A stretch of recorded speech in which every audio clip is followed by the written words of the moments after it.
मैं भाषण देने वाला नहीं हूं, मैं आपको जानकारी देने वाला हूं, आपसे बात करने वाला हूं।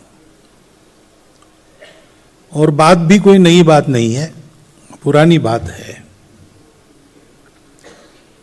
शायद आपने सुनी भी होंगी, परंतु बात ऐसी है कि समझ में आने में देर लगती है। संघ का काम ये एक अनोखा काम है। पूरी दुनिया में ऐसा काम नहीं है।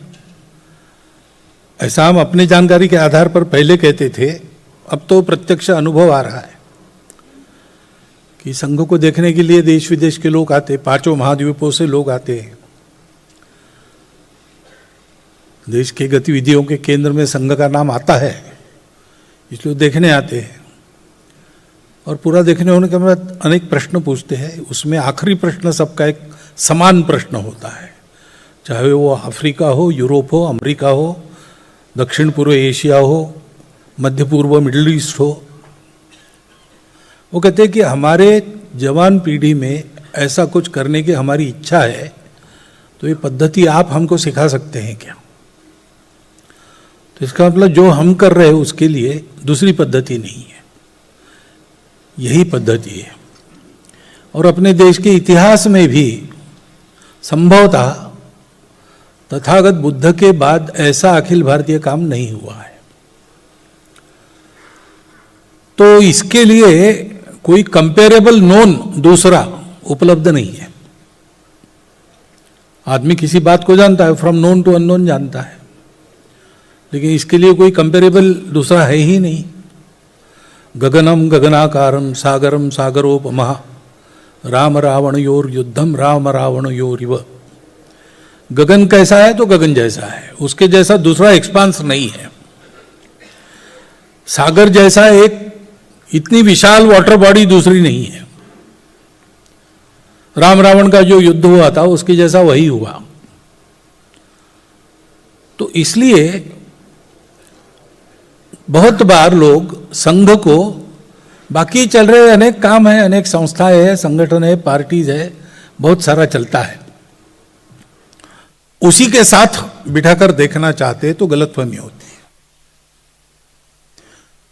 और संघ को ऊपर ऊपर से और दूर से देखेंगे तो भी गलतफहमी होती है, क्योंकि आप हमारे कार्यक्रमों को देखते हैं।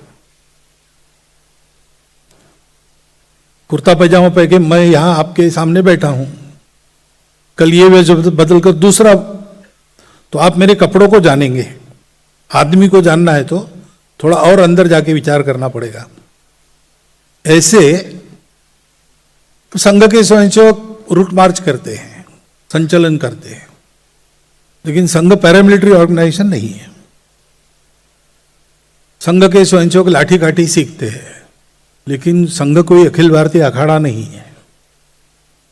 संघ में भारतीय रागदारी के आधार पर घोष की धुनें बजती है, व्यक्तिगत गीत होते हैं, सांघिक गीत होते हैं, लेकिन संघ कोई अखिल भारतीय संगीत शाला नहीं है। संघ के स्वयंसेवक राजनीति में भी है, लेकिन संघ पॉलिटिकल पार्टी नहीं है। कई बातें ऊपर से देखेंगे तो गलतफहमी होगी, और इसलिए संघ को जानना है तो संघ का अनुभव लेना है, संघ को आकर अंदर से देखना है। चीनी कैसे है, इस पर व्याख्यानमाला हो सकती है, प्रश्नोत्तर भी हो सकते हैं, लेकिन एक चम्मच चीनी खा लेंगे तो इस सब की आवश्यकता ही नहीं है। परंतु ऐसा कुछ खाना है तो कम से कम वो ठीक है, उसकी परीक्षा करने में कोई खतरा नहीं है, इतना तो पता होना चाहिए। इसलिए फिर एक बार 100 साल के बाद हम आपको बता रहे हैं कि संघ क्या है, क्योंकि संघ का जो काम है वो संघ के लिए नहीं है, वो पूरे देश के लिए है, भारतवर्ष के लिए। संघ क्या है जानना है तो पहले संघ क्या नहीं है ये जानना चाहिए। संघ किसी दूसरे संगठन की कंपटीशन में निकला नहीं और नहीं है। संघ किसी एक विशिष्ट परिस्थिति की रिएक्शन में, प्रतिक्रिया में नहीं चला है। संघ किसी के विरोध में नहीं चला है। हमारा काम सर्वेषाम अविरोधेन, बिना किसी का विरोध किए करने का काम है, चलने वाला काम है। संघ को पॉपुलैरिटी नहीं चाहिए, संघ को पावर नहीं चाहिए। संघ चला है, जितने भी भले काम देश में चल रहे हैं और आगे भी होंगे, वो ठीक से पूरे हो जाए, इसलिए जो होना चाहिए वो करने के लिए संघ है। और इसलिए थोड़ा आपको इतिहास में जाना पड़ेगा। 1857 में स्वातंत्र्य युद्ध हुआ। अपने राजा थे, अपनी सेनाएं थी, सब कुछ था। पराक्रम हमारा सर्वश्रुत तब से है, उसके पहले से भी है, आज भी है। लेकिन सब होने के बाद भी हम अपने घर में विदेशियों से हार गए। तो विचार मंथन शुरू हुआ देश में। ऐसे कैसे हुआ?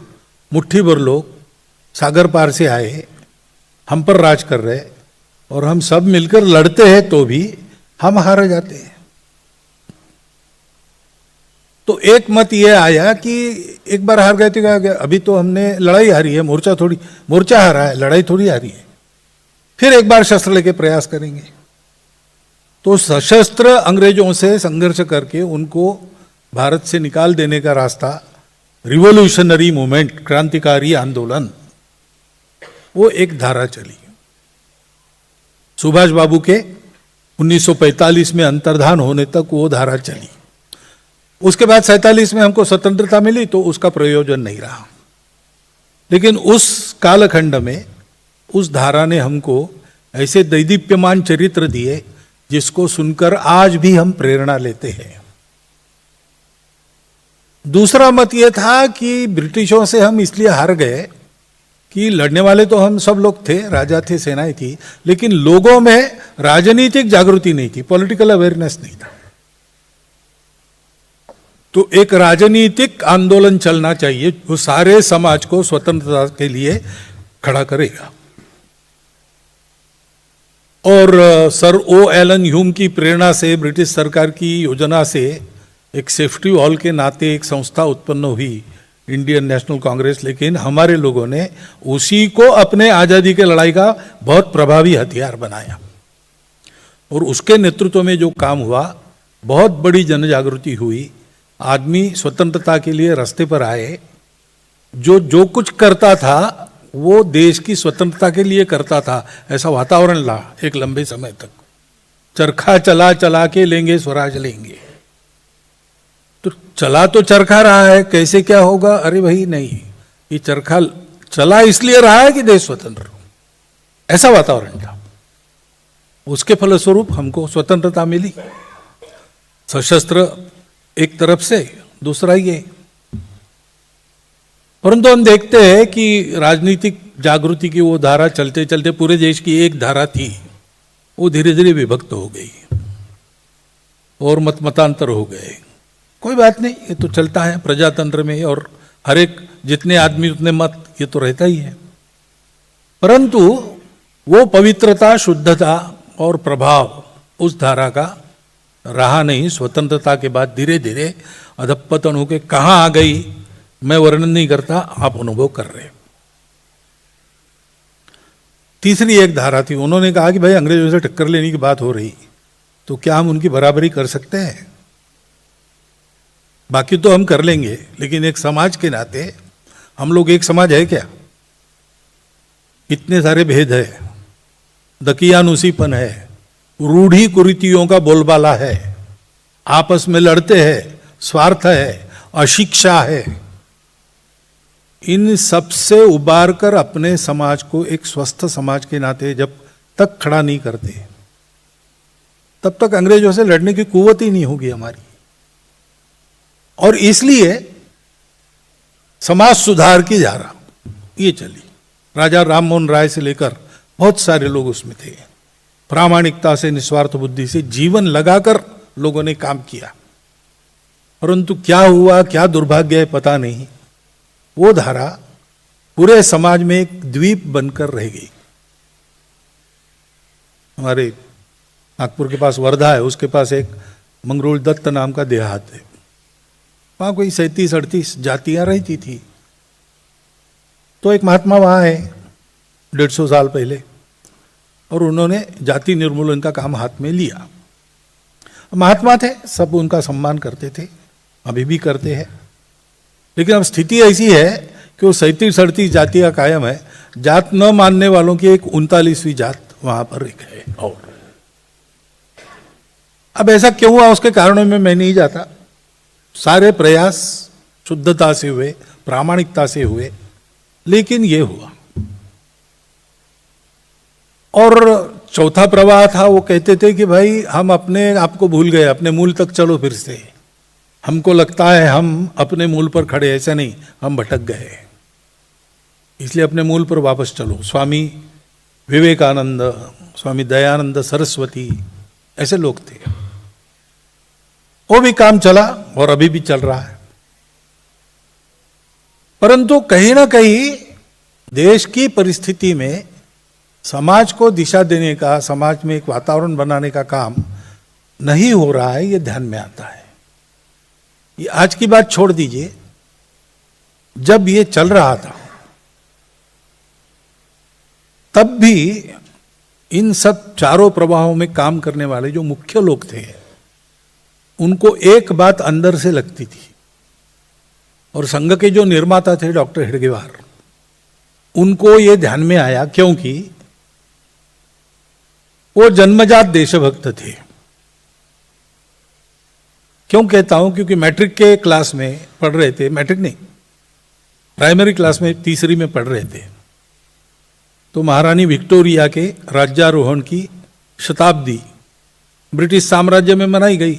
हम ब्रिटिश साम्राज्य में थे उस समय, हमारे यहाँ भी मनी, और सरकार के कार्यक्रम सरकारी स्कूलों में तो होने ही है, तो इनके भी स्कूल में म्यूनसिपालिटी के वो कार्यक्रम हुआ और मिठाई बांटी गई। तो मिठाई इन्होंने कूड़ेदान में फेंक दी। तो शिक्षकों ने पूछा, यार मिठाई नहीं खा रहा है तो फेंक दी। तो उन्होंने कहा मिठाई कहाँ है? हमको गुलाम बनाने वालों के रानी का राज्यारोहण हमारे लिए उत्सव का दिन नहीं है, ये शोक दिवस है, और उस समय जो मिठाई मिलती है वो हमारे लिए जहर है। प्राइमरी स्कूल में पढ़ते समय ये उत्तर उनके मुख से आया, ऐसे वो थे। और इसलिए थोड़े ही दिन बाद, 13 साल के थे तब, माता पिता दोनों एक ही दिन 1 घंटे के अंतर से मृत्यु को प्राप्त हो गए। प्लेग चल रहा था नागपुर में, और प्लेग के रोगियों की सेवा ये लोग करते थे, तो उनको भी प्लेग हो गया, दोनों को हो गया, और 1 घंटे के अंतर में दोनों की मृत्यु हो गई। तो लगभग अनाथ से हो गए। बड़े भाई थे, घर था, पूछते ही नहीं, लेकिन कमाई नहीं थी, क्योंकि बड़े भाई पहलवानी ज्यादा करते थे। मझले भैया पढ़ाई के लिए दूसरी जगह गए। तो बहुत कठिन परिस्थिति में, क्योंकि वैसे भी लोअर मिडिल क्लास परिवार था, पिताजी पौरोहित्य करते थे, अब वो भी चले गए। तो कभी रास्ते के लाइट के नीचे पढ़ाई करके, ऐसा सब भूखा रह के चलना पड़ा उनको। लेकिन 2 बातें उनकी नहीं छूटी। एक तो अपने पढ़ाई में हमेशा फर्स्ट क्लास में आना, पहले 10 में आना क्लास में, और दूसरा देश के लिए जो कुछ चल रहा हो, इन चारों प्रवाहों के काम, उसमें सक्रिय सहभाग लेना। यह उनके जीवन का स्थायी भाव। और इसलिए जब वंदे मातरम आंदोलन शुरू हुआ, तो नागपुर के विद्यालयों में वंदे मातरम आंदोलन ऑर्गेनाइज करने वालों में ये थे। तो स्कूल का इंस्पेक्टर आता था, स्कूल में जाता था, तो क्लास में उसका स्वागत होता था, वंदे मातरम। तो फिर गुस्सा हो गए साहब, गोरे साहब थे, उन्होंने रिपोर्ट किया, पुलिस ने सारे स्कूल बंद कर दिए, और चला कौन है इसके पीछे, तहकीकात चली। 4 महीने हो गए, लेकिन कोई नहीं मिला। इतने कुशल संयोजक थे। 4 महीने के बाद सारे गार्डियंस वगैरह सब एकत्र आ गए कि भाई बच्चों की पढ़ाई का नुकसान नहीं होना चाहिए, करने वाले तो करके गए, सब भुगत रहे। तो एक नॉमिनल अपॉलॉजी इस नाते ऐसा तय हुआ कि प्रत्येक छात्र आएगा, क्लास में जाते नहीं के पहले गेट पर मास्टर साहब पूछेंगे उसको, गलती हो गई ना तो मुंडी हिलाना अथवा हाँ कहना, तो क्लास में प्रवेश, विद्यालय शुरू हो गए। लेकिन 2 विद्यार्थी नागपुर में थे, उन्होंने ये भी करने से इनकार कर दिया। उन्होंने कहा कि हमारी मातृभूमि का वंदन करना, उसकी जय करना, ये अपराध है, इसको तो हम सपने में भी कबूल नहीं करेंगे, तो ये नॉमिनल अपॉलॉजी भी हम नहीं देंगे। और इसलिए वो रस्टिकेट हो गए। उसमें एक केशव हेडगेवार थे। ऐसे छात्रों के लिए राष्ट्रीय विद्यालय उस समय चलाए गए थे, उसमें गए यवतमाल नाम के स्थान पर। अंग्रेजों ने वो भी बंद कर दिया, तो प्राइवेटली परीक्षा देकर और वो फर्स्ट क्लास में मैट्रिक पास हुए। ये उनमें जो चिंगारी थी उसको देखकर नागपुर के नेताओं ने चंदा जमा करके, क्योंकि इनकी तो परिस्थिति थी नहीं, प्रवास का खर्चा यानी आने जाने का खर्चा और फीस जुटा के उनको कलकत्ते भेजा, डॉक्टरी पढ़ो। लेकिन डॉक्टरी पढ़ने का बहाना, वहां देश भर के क्रांतिकारियों की कोऑर्डिनेशन कमेटी थी, अनुशीलन समिति।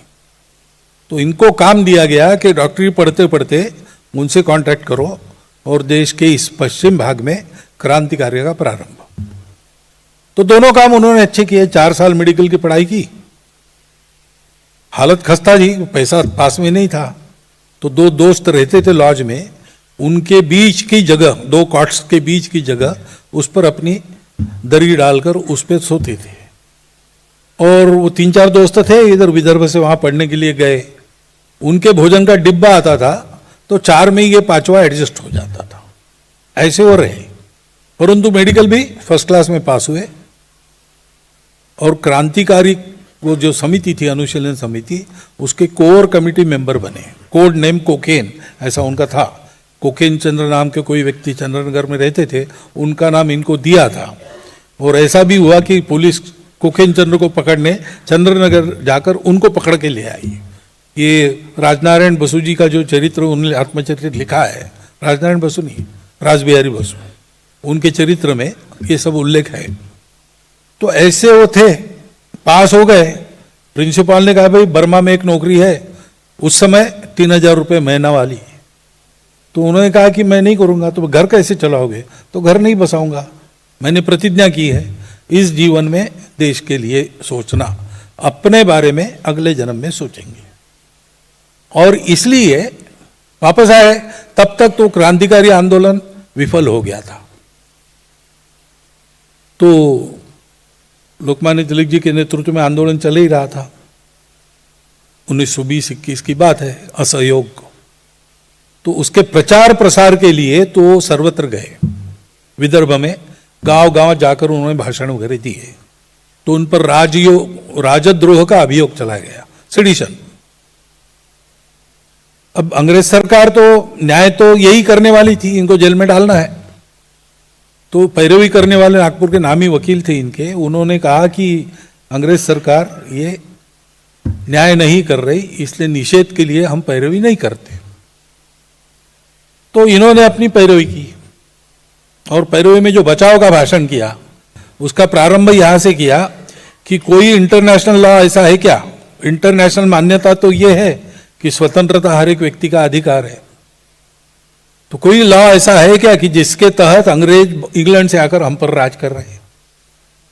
ऐसा कोई कानून हो तो बताओ। अर्थात ऐसा कोई कानून है नहीं, इसलिए आपका भारत पर राज करना ये इलीगल है, इसलिए आपका कोर्ट इलीगल है, आपके जज इलीगल है। मैं ये नहीं मानता कि आपको मुझे ट्राई करने का अधिकार है, मैं आपके राज्य को ही नहीं मानता। मैंने लोगों को ये बताया स्वतंत्रता उनका मूलभूत अधिकार है और उसको प्राप्त कैसे करते हैं उसकी तरीके बताए हैं, इसमें कोई गुनाह नहीं है। तो उनको 1 वर्ष सश्रम कारावास की सजा हुई और न्यायाधीश ने जजमेंट में रिमार्क लिखा कि इनके बचाव का भाषण, इनके जिन भाषणों के कारण इन पर आरोप लगा उससे ज्यादा सेडिशियस है, ज्यादा राजद्रोही है। ऐसे वो थे। और इसलिए ये सब काम करते समय लोकमान्य तिलक जी, महात्मा जी, सुभाष बाबू, डॉक्टर अंबेडकर साहब, ऐसे सब लोगों से, भगत सिंह क्रांतिकारी के थे, तो इन सब से चर्चा हुई। तो उनको ध्यान में, उनका भी अनुभव था, अध्ययन था, चिंतन था, सब कार्यों में प्रामाणिकता से, निस्वार्थ बुद्धि से काम करके देखा था। तो उनको ध्यान में आया कि जो मुझे लगता है वही बात सबके मन के अंदर है, कि हमने अपना अपना इशू चुनकर उसमें अपना पूरी शक्ति लगाई, जीवन लगाया, तो इशू कभी ना कभी रिजॉल्व होने वाला है, परंतु फिर से खड़ा नहीं होगा इसकी क्या गारंटी है। अंग्रेज कोई पहले आक्रामक नहीं थे, उनका नंबर 7वां 8वां है। सिकंदर के पहले से चला है, पश्चिम की दिशा से भारत पर आक्रमण, भारत का गुलाम होना, फिर स्वतंत्र होना, फिर गुलाम होना। मुट्ठी भर लोग दूर दूर से आते हैं, किसी मामले में हमसे श्रेष्ठ नहीं, और हम उनसे मात खाते हैं। ये बार बार हुआ है, तो और एक बार हम स्वतंत्र तो हो जाएंगे, लेकिन फिर से गुलामी नहीं आएगी, इसकी गारंटी क्या है। अपने समाज में कुछ कमियां हैं। पहली बात, हम अपनी एकता को भूल गए।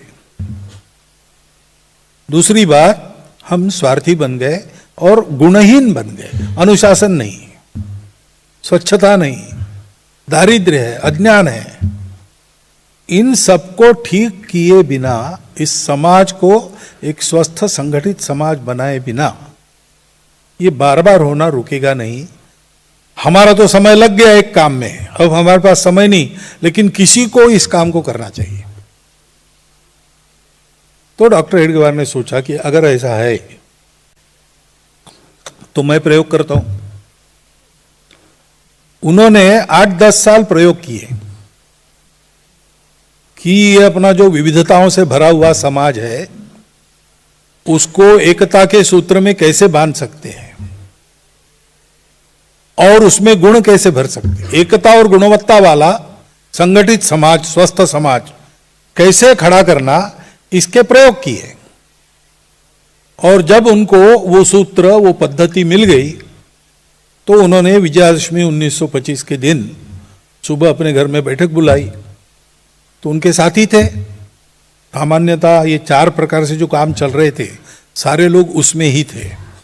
तो जो बचे खुचे थे वही इनके पास आए। तो उनको उन्होंने कहा कि आज से अपना, जैसी चर्चा हो रही थी, सबका मन बन गया था कि आज से अपना ये संपूर्ण हिंदू समाज का संगठन करने वाला संघ हम प्रारंभ हो रहा है। बाद में लोगों ने आके पूछा अब करना क्या है, तो उन्होंने कहा किसने तय किया है, बैठो सब मिल के बात करो, तय करो।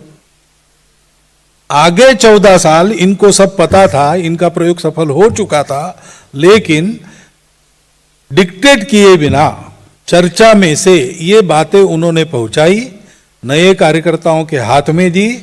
उन्होंने उसके आधार पर काम करके देखा और संघ स्थापना 1925 में हुई। संघ की कार्य पद्धति 1939 में पक्की हो गई। एक प्राकृतिक विकास है। घर में बालक आता है नया, तो उसका नाम तय नहीं रहता है। पश्चिम के देशों में हॉस्पिटल में पहले नाम देना पड़ता है, तो बर्थ सर्टिफिकेट ही नहीं मिलता। अपने यहाँ ऐसा नहीं है, कम से कम 12 दिन रुकना पड़ता है। तो ऐसे ही हुआ, संघ का नाम निश्चित, संघ स्थापन हुआ तब संघ का नाम नहीं था, कॉन्स्टिट्यूशन नहीं थी, समिति नहीं थी। डॉक्टर हेडगेवार ने संघ स्थापन किया, वो पहले सरसंघ चालक है, लेकिन वो सरसंघ चालक डिक्लेयर हुए 29 में, 4 साल बाद। ऐसे संघ विकसित हुआ सामूहिक अनुभव के चिंतन के आधार पर, और चला। सब कामों को पूर्ण करने वाला काम। इसलिए मैंने कहा, बाइबल में एक वाक्य है, वैसे ही संघ के बारे में हम कह सकते हैं, Sangh has come to fulfil not to destroy. सब अच्छे कामों की पूर्णता जिससे होगी वो करने का काम संघ का काम है। संघ की ये जो मेथोडोलॉजी है, पद्धति है, वो आरएसएस है। जिसको आप आरएसएस कहते हो, आप कैसे कहते हो पता नहीं, बहुत से लोग कहते हैं कि नरेंद्र भाई प्रधानमंत्री है आरएसएस। प्रधानमंत्री है, उनकी एक पॉलिटिकल पार्टी है बीजेपी, वो अलग है, उसमें बहुत स्वयंसेवक है, प्रभावी भी है, लेकिन संघ की नहीं। संघ के स्वयंसेवक उसमें है, क्योंकि ये जो पूरे समाज को संगठित करने का काम है, वो बहुत समय खाने वाला काम है और लग के करना पड़ता है। इसको करने वाले को दूसरे किसी काम की फुर्सत नहीं रहती। आप हमारे कार्यकर्ताओं में घर में जाकर उनके घर की माताओं को पूछिए तो कहेंगे इनको घर में ध्यान देने की फुर्सत ही नहीं है।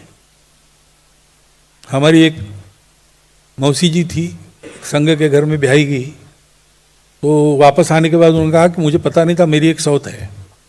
सौत है? सब शॉक हो गए, पूछा कौन? तो बोले संघ। इतना लग के वो करना पड़ता है तो दूसरे कामों के लिए समय ही नहीं बचता।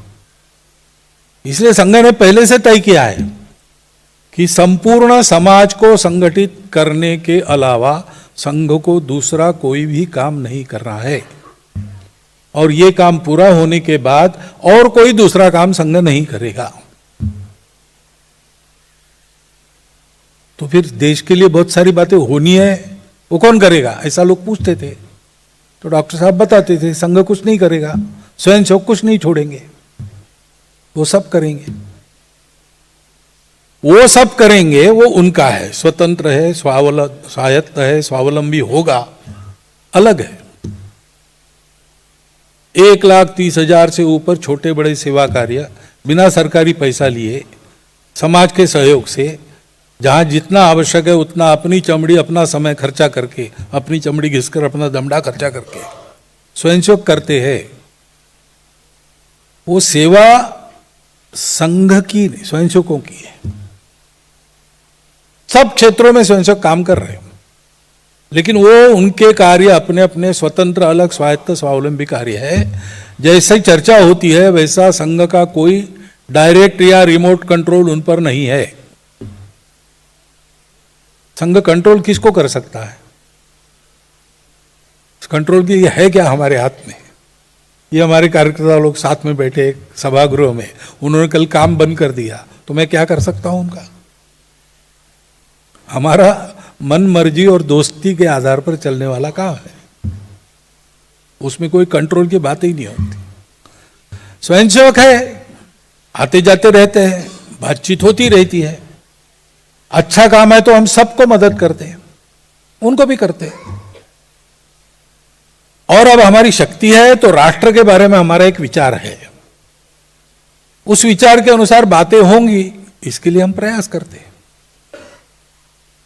उस विचार के अनुसार जो विचार रखते हैं उनको लाभ होता है, जो नहीं रखते उनको नहीं होता है। हम किसी को लाभ पहुंचाने के लिए वो काम नहीं कर रहे, हमको लगता है देश के लिए अच्छा है इसलिए करते हैं। तो पहली बात ये समझना कि संघ और ये सारे विविध कार्य जिसमें आपको स्वयंसेवक दिखते हैं और ये संघ का है, संघ का है, संघ का है, सब लोग कहते हैं, वैसा नहीं है। इसको छोड़ के संघ को देखिए। संघ यानी वो मेथोडोलॉजी जिसको शाखा कहते हैं। 1 घंटा रोज का व्यायाम है शरीर मन बुद्धि का। आप अपने आप को तंदुरुस्त रखने के लिए रोज व्यायाम करते हो, शक्ति रहे इसलिए रोज 2 बार कम से कम खाते हो। जो वो छात्र है वो रोज पढ़ाई करते हैं। से देश का काम करना है, योग्य रहकर करना है, योग्य बनकर करना है, तो उसके लिए भी एक व्यायाम है। वो व्यायाम हम उसको शाखा कहते हैं। 1 घंटे का समय निकालना और सब भूलकर भगवे झंडे के तले अपने भारत का विचार मन में रखते हुए, उसके प्रति भक्ति मन में रखते हुए, जो आएंगे साथ में वो कौन है, किस जात पात के है, क्या नाम है, कितना कमाते हैं, कितना पढ़े, कुछ नहीं, वो हमारे अपने हैं। ऐसे उनके साथ मिलकर शरीर मन बुद्धि को सशक्त बनाने वाले व्यायाम करना, ये रोज करना। और ऐसे तैयार होने के बाद समाज के हित का अपनी रुचि क्षमता प्रकृति के अनुसार कोई काम चुनकर उसमें लग जाना। तो संघ चलाने में जो लगते हैं वो संघ के अंग है। और इसलिए संघ को देखना है तो संघ की शाखा देखिए, संघ के कार्यकर्ता देखिए, उन कार्यकर्ताओं के घर परिवार देखिए, तो आपको संघ का फील आएगा। संघ के अनेक कार्यक्रम होते हैं, शिविर वगैरह होते हैं, संघ शिक्षा वर्ग लगते हैं, उनमें भी हम देखने के लिए लोगों को बुलाते हैं। वहां आना, 2 दिन रहना, अंदर से सब देखना, चाहे जिससे चाहे जो प्रश्न पूछना, बात करना, जो कुछ जानना है जानिए। संघ के लोगों के साथ शाखा वगैरह, इसको साल 2 साल ठीक से देख के फिर तय कीजिए। क्योंकि और एक बात है समझने के लिए कठिन, संघ को समाज में अलग संगठन खड़ा नहीं करना है, एक और प्रभावी ग्रुप, प्रेशर ग्रुप, ऐसा नहीं करना है। क्योंकि संघ का पहला सिद्धांत यह है, देश के भाग्य में परिवर्तन तब आता है जब उसका पूरा समाज एक और गुणवान बनता है। नेता, नारा, नीति, पार्टी, अवतार, सरकार, विचार, महापुरुष, तत्वज्ञान, ये सब सहायक है, वो कारण नहीं बनते। कारण समाज है, समाज मालिक है जिसने इन सबको उत्पन्न किया है समाज चलाने के लिए। मालिक जागेगा नहीं तो नौकर क्या क्या करेंगे कौन बता सकता है। और मालिक जागता रहेगा तो सब अपना अपना काम ठीक करेंगे। और इसलिए भाग्य का परिवर्तन देश के समाज के कारण होता है। जितने देश बड़े हुए और कुछ नीचे भी गिर गए, पुरानी बात नहीं कर रहा हूं, आधुनिक काल की, तो अमेरिका है, ब्रिटेन है, फ्रांस है, जापान है, चीन है, क्यूबा है, जर्मनी है, इन सबके उत्थान पतन का गत 100 वर्षों का इतिहास आप देख लीजिए। उस पर लेखन भी है, पुस्तक भी मिलेगी आपको। तो आपको ध्यान में आएगा कि वहां का समाज तैयार हुआ, उसको पहले तैयार किया गया, बाद में उनका उत्थान हुआ। और इसलिए व्यवस्था, हमको लगता है अपने देश में ये व्यवस्था गलत है, वो इसका परिवर्तन हो। व्यवस्था बदलने से समाज नहीं बदलता। लाल बत्ती है इसलिए लोग ट्रैफिक रूल पालन करेंगे, ऐसा कभी होता नहीं। लोग ट्रैफिक रूल पालन करते हैं इसलिए लाल बत्ती चलती है। आप मुंबई में हैं, आप कलकत्ता में जाइए, आप दिल्ली में जाइए, बंगलोर में जाइए, चेन्नई में जाइए, ट्रैफिक को देखिए, अलग अलग दिखता है, सब जगह लाल बत्ती है, लेकिन लोगों की आदत अलग अलग है। और इसलिए संपूर्ण समाज को संगठित करना, किसी को नहीं छोड़ना। जो आज हमारा विरोध करते हैं वो भी हमारे इसी अपने समाज के अंग है, उनको भी संगठित करना ही है। वो विरोध करते ठीक है, हम किसी का विरोध नहीं करते। प्रामाणिक विरोध का हमको लाभ होता है। जो प्रामाणिकता से विरोध करते हैं उनको सत्य पता चलने के बाद वो विरोध छोड़ देते हैं। हमको तो सबको संगठित करना है। और इसलिए और एक प्रश्न आता है, अभी आप कह रहे सबको संगठित करना, और थोड़ी देर के पहले आपने कहा संपूर्ण हिंदू समाज, तो हिंदू समाज बाकी को क्यों छोड़ दिया? अब ये यहां थोड़ी समझने की बात आती है। हम कहते हैं कि भारत में हिंदू ही है और कोई है नहीं। हिंदू है यानी क्या है? हिंदू कहने से हम उसको रिलीजन न माने, पूजा पाती कर्मकांड न माने। हिंदू एक विशिष्ट समुदाय का नाम नहीं है। हिंदू ये नाउन नहीं है, संज्ञा नहीं है। हिंदू एडजेक्टिव है, विशेषण है।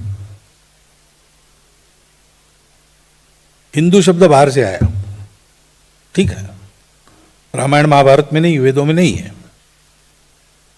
बाहर से आया। कहते हैं कि भाई पारसी लोगों ने, ईरान के लोगों ने हमको हिंदू कहा, तो ईरान का इसराइल से अच्छा व्यापार चलता था उन दिनों में, तो यहूदी लोगों को पता चला। अब हमारे व्यापारिक संबंध भी रहते थे, तो हमारे पश्चिम किनारे पर जो व्यापारी थे, जिनके जहाज उधर जाते थे आते थे, उनको पहले पता चला कि हमको हिंदू कहा जाता है। जाता है तो जाता है, क्या है, हमको सौदे से मतलब है। लेकिन फिर जैसे इंटेलेक्चुअल्स बाहर की चीजें जल्दी पकड़ते हैं, तो उस समय के जो बौद्धिक थे उनके पास वो शब्द आया, तो हमारे ग्रंथों में आया, लोगों में नहीं था। हमारे पास एक ही शब्द था, मानव। धर्मशास्त्र लिखे गए, मानव धर्मशास्त्र, हिंदू धर्मशास्त्र नहीं है। तो लोक भाषा में जब कोई शब्द आता है, संत उसको पकड़ते हैं, क्योंकि वो लोगों की भाषा में बात करते हैं लोगों से। तो पहली बार इस शब्द का उपयोग करने वाले संत का नाम है श्री गुरु नानक साहब जी। आक्रमण हुआ पंजाब पर बाबर का, तो शाहपुरा नाम के स्थान पर गुरु नानक देव जी उपस्थित थे और उन्होंने वो देखा सब अत्याचार नरसंहार, और उन्होंने वर्णन लिखा है। तुर्कस्तान खसमाना किया, हिंदुस्तान डराया, हिंदुस्तान शब्द का उपयोग किया है। सच की वाणी आंखें नानक, सच समालसी सच की बेला, काया कपड़ टुक टुक होसी, हिंदुस्तान समालसी बोला, ऐसा उन्होंने कहा है। आगे चल के उसमें ऐसा लिखा है उन्होंने कि इतने अत्याचार हुए कि न हिंदू महिलाओं का शील बचा, न मुस्लिम महिलाओं की अस्मत बची। क्योंकि बाबर का आक्रमण हुआ तब सल्तनतें हो चुकी थी, 11 सुल्तान शायद हो चुके थे, तो हिंदुओं से मुसलमान बने भारतीय वहां थे। बाबर ने उनको भी पीटा और इसलिए दोनों की महिलाओं पर अत्याचार हुए। अब देखिए, मुसलमान एक उल्लेख किया तो हमारे समझ में आता है कि भाई अल्लाह, कुरान और पैगंबर, ये तीन को मानना ही पड़ेगा, नहीं तो आप मुसलमान नहीं हो। तो एक स्पेसिफिक वर्णन है मुसलमान कहने में, ये तीन, यही सही है, दूसरा गलत है, ऐसा मान के चलते हैं। भक्ति में ऐसी निष्ठा होती है। लेकिन बाकी ऐसे लोग थे वहां, वैष्णव थे जो विष्णु को ही मानते, शैव थे जो शिव जी को ही मानते, जैन थे, बौद्ध थे, शाक्त गाणपत्य सौर सब थे। लेकिन उनका अलग अलग उल्लेख नहीं किया, उन सबको एक नाम में गुरु नानक देव जी ने बांध दिया, हिंदू। तो क्या अंतर हुआ? तो एक ही अंतर है, इनके सबके अलग अलग देवी देवता है, अलग अलग कर्म कांड है, अलग अलग उपासना पद्धति है, अलग अलग गुरु भी है, उस पर सब पक्के रहते हैं। लेकिन सब ये मानते हैं कि मेरा मेरे लिए है वो ठीक है, लेकिन तुम्हारा तुम्हारे लिए है। तो तुम भी वही पहुंचने वाले हो जहां मैं पहुंचूंगा। हो सकता है तुम देर से पहुंचो या तुम जल्दी पहुंचो, हो सकता है तुम्हारा रास्ता ज्यादा आसान हो, मेरा कठिन है। लेकिन मनुष्य जितने उतने रास्ते हो सकते हैं, सबको जाना एक ही जगह है। अब जिनको याद है शिव महिम्न स्तोत्र याद कीजिए। रुचि नाम वैचित्र्यात रुजु कुटिल नाना पथयुताम। रुचि वैचित्र्य, अलग अलग प्रकार की रुचि होने के कारण अनेक प्रकार के रास्ते होते हैं, सीधे साधे, टेढ़े मेढ़े, अच्छे, थोड़े से गड़बड़, सब होता है। नृणाम एको गम्य, मनुष्यों को एक ही जगह जाना है। त्वम असि, तुम्हारे पास, हे भगवान। कैसे? पयसाम अर्णवई हुआ।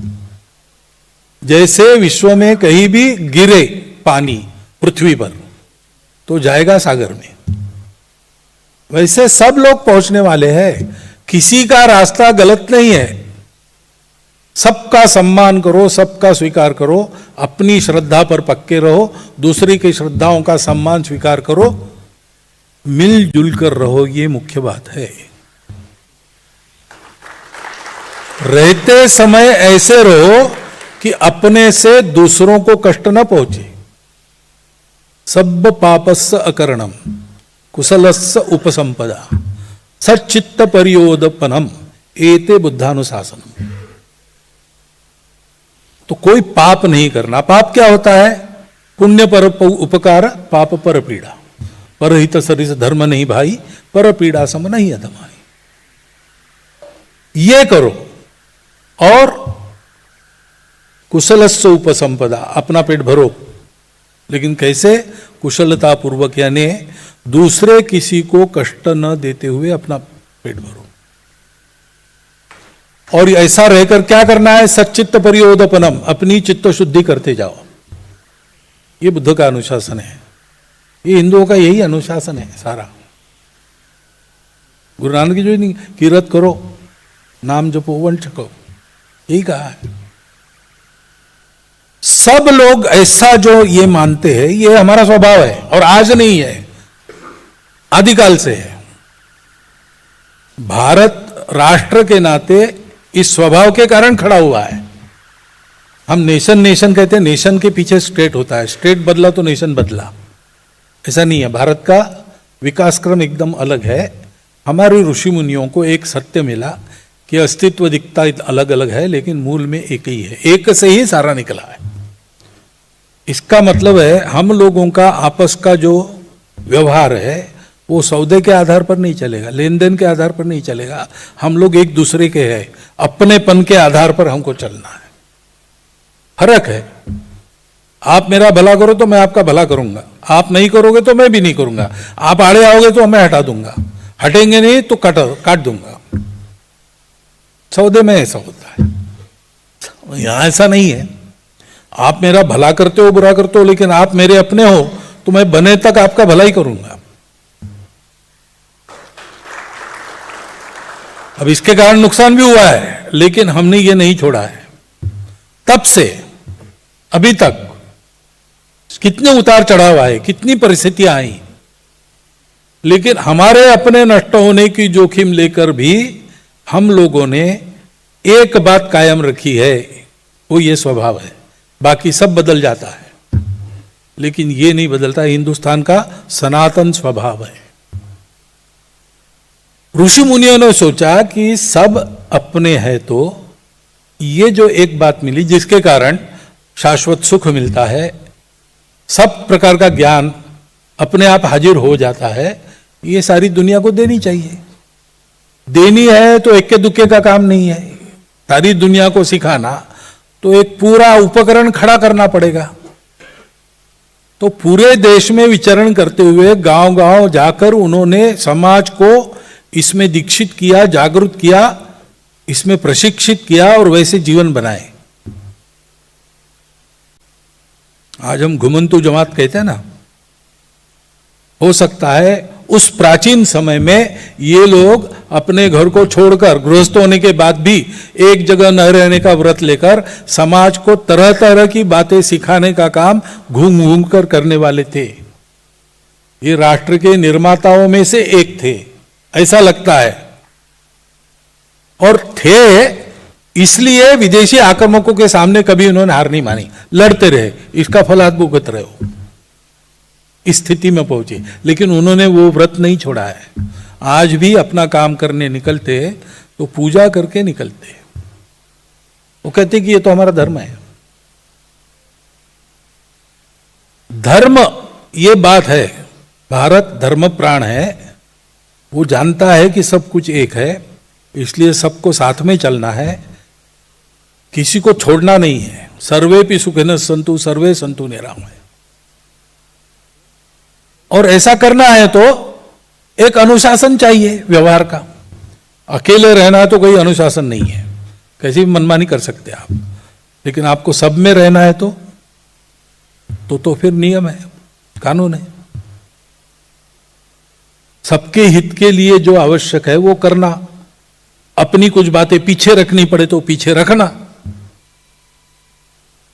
सृष्टि जिसके कारण चल रही है जब से जन्मी तब से अब तक, वो धर्म है, वो नियम है। सृष्टि के साथ ही जन्मा है, उसके चलने का नियम, उसके बनने का नियम और काम समाप्त होने के बाद उसके वापस जाने का नियम, ये तीनों मिलके वो धर्म ही है। और प्रत्येक चीज को धर्म है। धर्म निरपेक्षता ये गलत शब्द है, पंथ निरपेक्षता होना चाहिए। धर्म से कोई किसी की छुट्टी नहीं।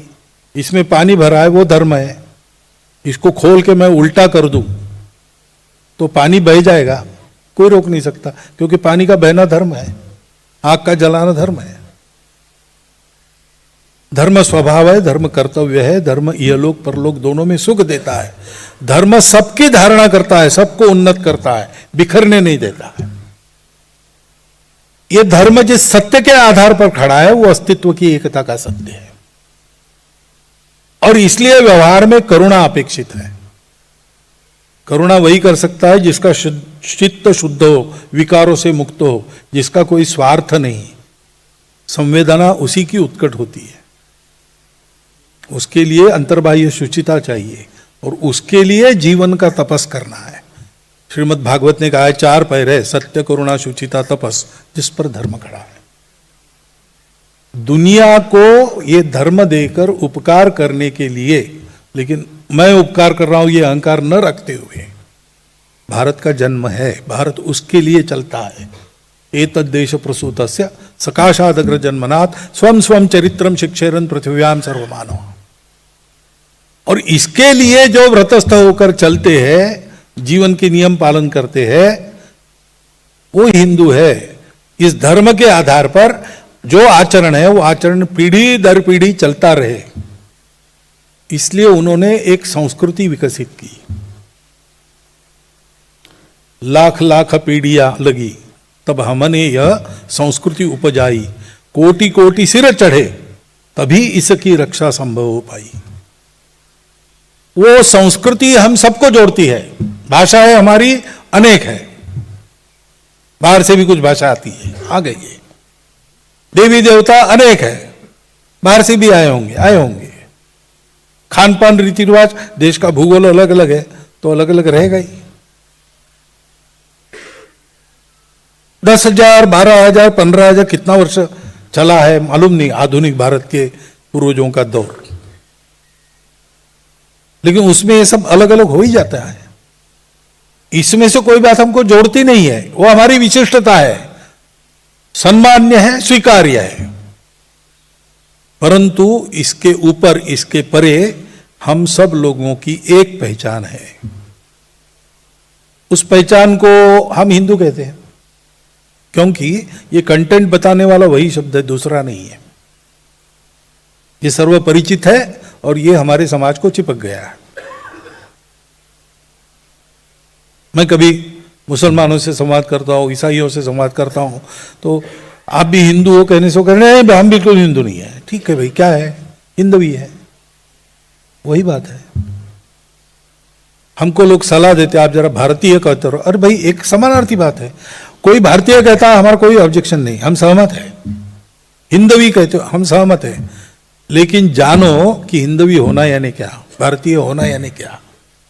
केवल इस देश के नागरिक होना नहीं है, एक स्वभाव है भारत का। भारत भूगोल का नाम नहीं, वो स्वभाव का नाम है।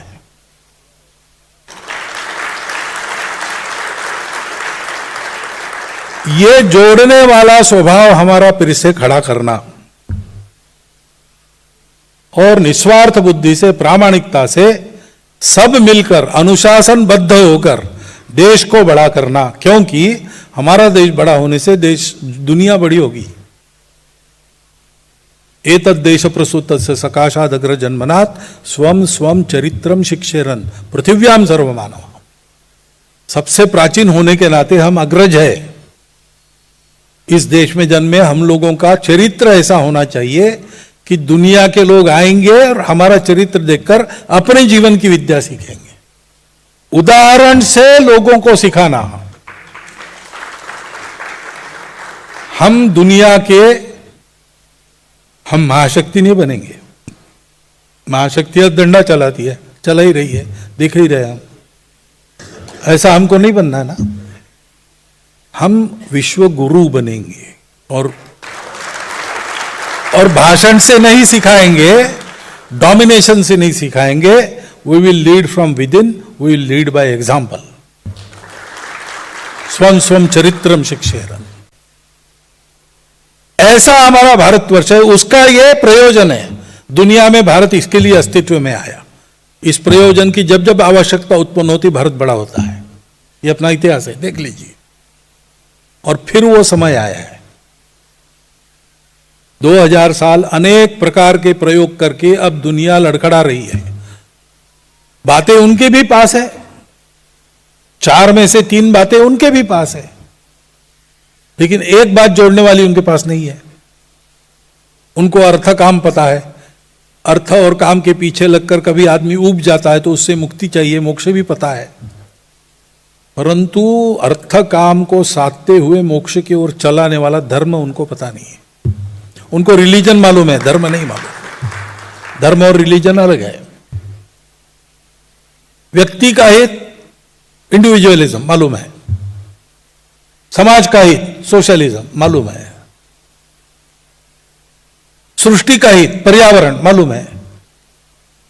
लेकिन व्यक्ति का हित, समाज का हित, व्यक्ति के हित के लिए उसकी उन्नति, समाज के हित के लिए उसका विकास और पर्यावरण की हानि भी ना हो, ये सब एक साथ कैसे करना उनको परमेष्ठी पता नहीं है और हमको पता है। ये जो जोड़ने वाली बात है उसके आधार पर अपने राष्ट्र का वैभव संपन्न, सामर्थ्य संपन्न और सर्वहितकारी स्वरूप खड़ा करना, तो विश्व को आज की समस्याओं का उत्तर पूरा मिलेगा, अधूरी रही दुनिया पूर्ण हो जाएगी। ये हमारा ईश्वर प्रदत्त कर्तव्य है, उसके लिए देश को बड़ा करना है। अंग्रेजों को भगाने के लिए अंग्रेजों को भगाना तो पड़ेगा, पारतंत्र में कुछ नहीं होता, स्वतंत्र होना ही पड़ेगा। लेकिन हम स्वाधीन हो गए, स्वतंत्र होने के लिए समझना पड़ेगा हमारा स्व क्या है, वो स्व हमको जोड़ता है। इसलिए हम कहते हैं संपूर्ण हिंदू समाज का संगठन, क्योंकि आप अपने आप को कुछ भी कहो, आप अगर भारत के हो तो ये स्वभाव आप में है, आप चाहे न चाहे, आप जाने न जाने, ये आपका स्वभाव है। भारत के मुसलमान, भारत के ईसाई बाकी दुनिया के ईसाई मुसलमानों जैसे नहीं है, उनका अलगपन कहां से आया, वो भारत का है। आज भी सबके प्रभाव सबके जीवन में है, स्वीकार्य है, बल्कि वो विशेषता बन जाती है। और इसलिए हम कहते हैं कि भाई 4 प्रकार के हिंदू है और तो कोई है नहीं। एक है गर्व से कहो हम हिंदू है, दूसरा है हम हिंदू भाई और रहेंगे हिंदू, गर्व क्या करना, लोग होते ही है, हम भी है, रहेंगे। तीसरा है जोर से मत बोलो हम हिंदू है, घर में आकर पूछो तो बताएंगे, बाहर नहीं बोलेंगे, कुछ कारण है उनके अपने। और चौथा है कि जो भूल गए,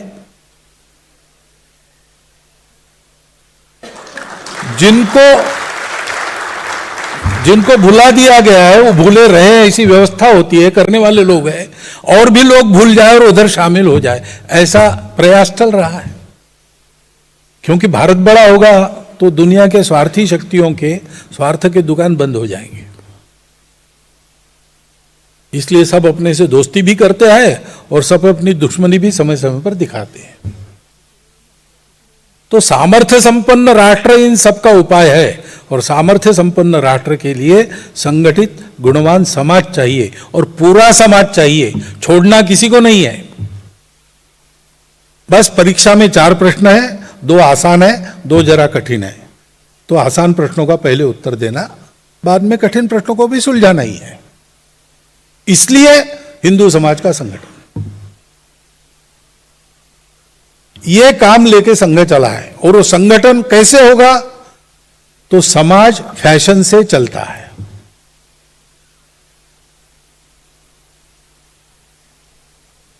सिनेमा में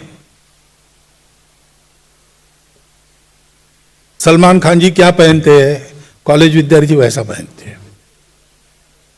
अरे भाई क्यों पहन रहे, नहीं उन्होंने पहना इसलिए, और उन्होंने क्यों पहना मालूम नहीं। सभी बातों में ऐसा, अच्छी बात बुरी बात सभी बातों में ऐसा फैशन से चलता है। और फैशन उत्पन्न करने वाले लोग होते हैं वो समाज के विश्वास पात्र, श्रेष्ठ, कीर्तिमान ऐसे लोग होते हैं, जिनको अपनी भाषा में कहते हैं महाजन या श्रेष्ठ। गीता में यद्यदाचरति श्रेष्ठः तत्तदेवेतरो जनः महाजनो येनगतः स पंथः। सामान्य आदमी इतना विचार नहीं करता, पचड़े में नहीं पड़ता। जिन पर उनका विश्वास है, जो उनको अच्छे लगते हैं, ऐसा होना चाहिए, ऐसा जिनके बारे में लगता है, वो जो करते वो करते। आदर्श बहुत है हमारे यहाँ, उसकी कमी नहीं है। लेकिन एक अंग्रेजी वाक्य है, ideals are like stars which we can never reach but we can plot our chart according to them. हम शिवाजी हो नहीं सकते, लेकिन शिवाजी महाराज के नक्शे कदम पर चल सकते हैं। लेकिन जब वो नक्शा जब उजागर हो जाता है शिवाजी महाराज के चरित्र के प्रकाश में, तो उसमें कांटे हैं, सब आसान नहीं है। तो सामान्य आदमी हिम्मत नहीं करता, वो कहते हम जयंती पुण्यतिथि करेंगे, जय जयकार करेंगे, सब करेंगे, उनके जैसा नहीं होंगे। शिवाजी महाराज पैदा होने चाहिए, मेरी इच्छा है, मेरे घर में ना हो, बस इतना ही है। और इसलिए जब कोई दिखता है अपने जैसा, थोड़ा 2 कदम आगे है, वो चल रहा है उस पर, तो मनुष्य का स्वाभाविक झुकाव तो अच्छाई की तरफ है, तो वो उनके पीछे ही, उनके साथ जाता है। समाज को हर गांव में, हर मोहल्ले में ऐसे उदाहरण चाहिए, उसके जैसे, उसमें रहने वाले, अलौकिक गुणों के धनी होने के बाद भी अलौकिक न दिखने वाले, चारित्र्य संपन्न, निस्वार्थ बुद्धि के प्रामाणिक लोग, जो सारे समाज से जीवंत संवर्धन करने वाला देशव्यापी कार्यकर्ता समूह खड़ा हो, तो समाज बदल जाएगा। यह संघ का प्रयास है, और इस एक काम को करने के बाद और कोई करने की जरूरत नहीं, क्योंकि ऐसा समाज हो जाएगा तो अपना काम खुद कर लेगा, उसको कोई कॉन्ट्रैक्टर खोजने की जरूरत नहीं होगी। आज हम कॉन्ट्रैक्ट दे रहे, भगवान हमारा उद्धार करो, सरकार हमारा उद्धार करो, संघ हमारा उद्धार करो। संघ इसके लिए नहीं है।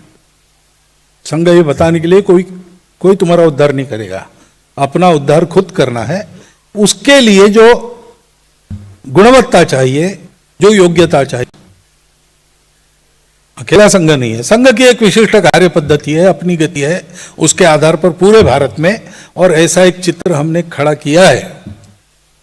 परंतु और भी बहुत से लोग हैं, संत महात्मा काम कर रहे हैं, बहुत से जिनको अंग्रेजी में कहते हैं वेल मीनिंग लोग, वो ऐसी और डेली प्रैक्टिस, ऐसी ये पद्धति है। कहीं भी अच्छे मनुष्यों का निर्माण करना हो दुनिया में, तो दूसरा रास्ता नहीं है, इसलिए इसी पर चलना है, और इसकी अपनी गति है। इसलिए इसी पर चलना है, और इसकी अपनी गति है, हमारी साइकिल है। इसलिए हम लोग भी प्रयास करें, सब मिलकर, क्योंकि ये काम कर लीजिए, आपको कहीं ना कहीं ये सारा मिलेगा, इसका सारांश मिलेगा। समाज को अच्छा बनाओ, समाज को एक बनाओ। भारत एक स्वभाव है, समाज के पास जाना चाहिए। इसके पहले भी 3-4 बार गए, लेकिन वो परिस्थिति अलग थी, हमारे बारे में लोगों के मन में शंका रहती थी। ठीक है, पहला सत्र यहां पर हम समाप्त करेंगे। 6:15 तक ब्रेक टाइम अवकाश है।